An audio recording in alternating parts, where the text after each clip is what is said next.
Imagine a world where the air you breathe is as clear as your intentions. This is the promise of carbon taxes. But is it all it's cracked up to be? Welcome to the fascinating world of economics and environmental policy, where we grapple with complex issues that impact our daily lives and the planet we call home. Today, we're taking a deep dive into the concept of carbon taxes. At first glance, carbon taxes seem like the perfect tool in the fight against climate change.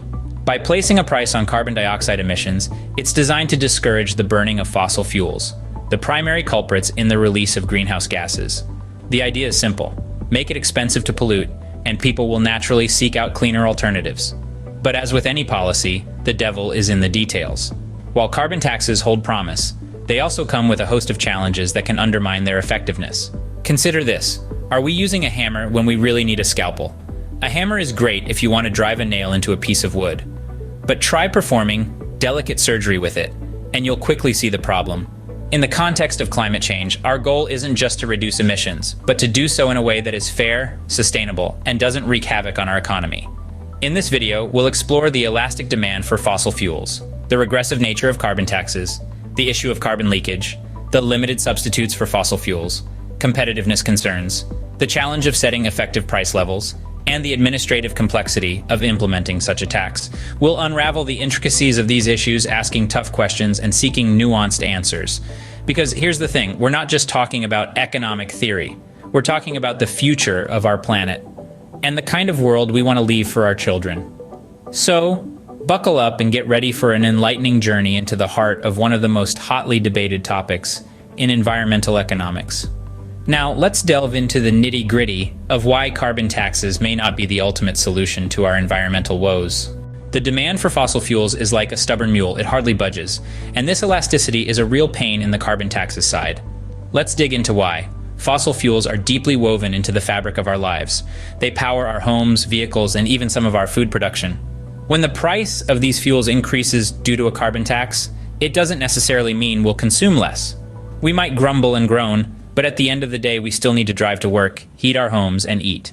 This is the crux of elastic demand. It's a concept that describes how consumers react to price changes. In the case of fossil fuels, demand is inelastic, meaning we continue to consume even when prices rise. So if the aim of carbon taxes is to reduce consumption by making fossil fuels more expensive, well, it's like trying to push that stubborn mule up a very steep hill. But the challenges of carbon taxes don't stop there. Let's talk about their regressive nature. In simple terms, a regressive tax is one that takes a larger percentage of income from low-income earners than from high-income earners. And carbon taxes, unfortunately, fit this bill. Consider this: a wealthy individual and a low-income individual both need to heat their homes. The cost of this heating, increased by the carbon tax, takes up a more significant chunk of the low-income individual's budget. It's a bit like having to share your lunch.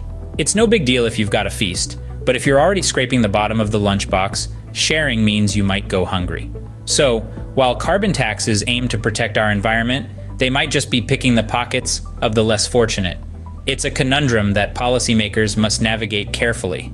Because let's face it, saving the planet shouldn't mean leaving people out in the cold, literally. Ever tried to hold water in a sieve? That's what trying to contain carbon emissions with taxes can feel like. Let's dive into the murky waters of carbon leakage, shall we? It's a term that sounds like something from a spy movie, but it's actually a significant challenge in the world of environmental policy. Imagine you're running a business, and suddenly the cost of doing business goes up because of a new carbon tax. What do? Well, you might consider moving your operations to a place where carbon taxes aren't so stringent. This is what we call carbon leakage. It's like trying to plug a leak in a boat while another one springs up elsewhere.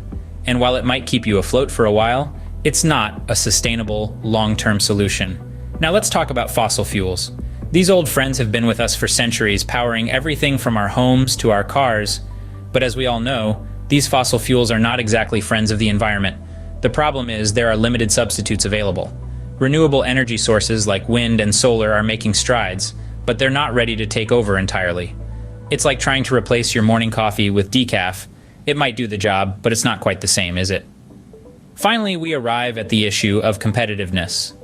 The introduction of carbon taxes can put businesses at a disadvantage, particularly in global markets where they're competing against companies not subject to the same taxes. It's like running a race with a weight tied to your ankle. Even if you're Usain Bolt, you're going to struggle to keep pace. So, while carbon taxes are a well-intentioned tool in the fight against climate change, they can sometimes feel like a blunt instrument.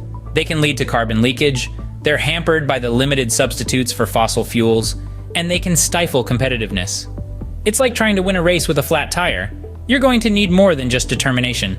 Now let's talk about money and bureaucracy, two things that can make or break any policy, especially a carbon tax.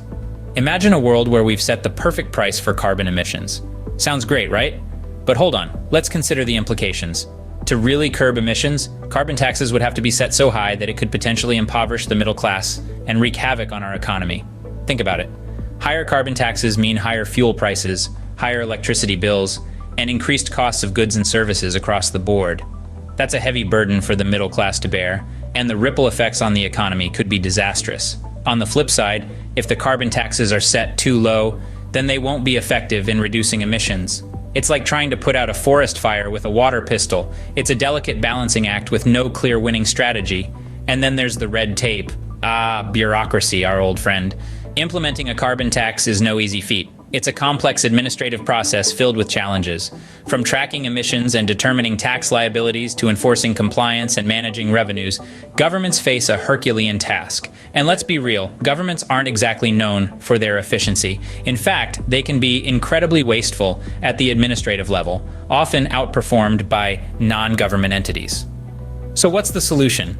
Maybe we need a team of economists, environmental scientists, and administrative wizards to crack this code. Or maybe, just maybe, we need to look beyond carbon taxes and explore other ways to reduce emissions.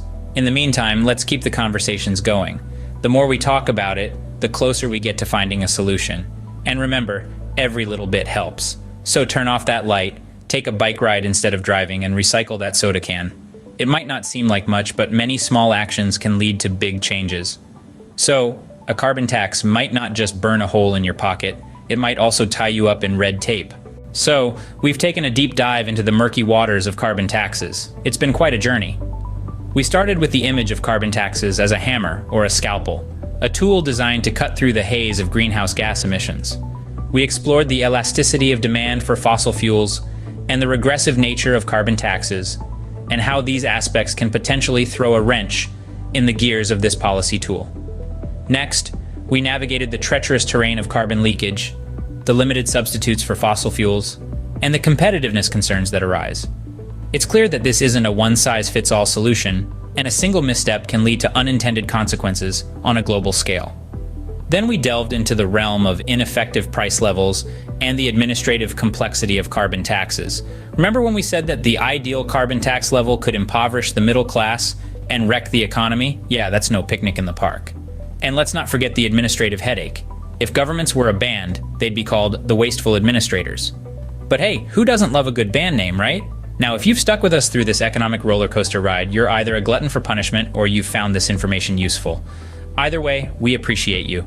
If you found value in this video, please do us a favor and hit that like button. It helps us grow and share more content like this. And while you're at it, why not subscribe to our channel? We promise to keep delivering content that enlightens, entertains, and maybe even makes you chuckle a bit. After all, who said economics has to be dry and boring? Thank you so much for watching this video. If you enjoyed it, don't forget to hit that like button and subscribe to our channel.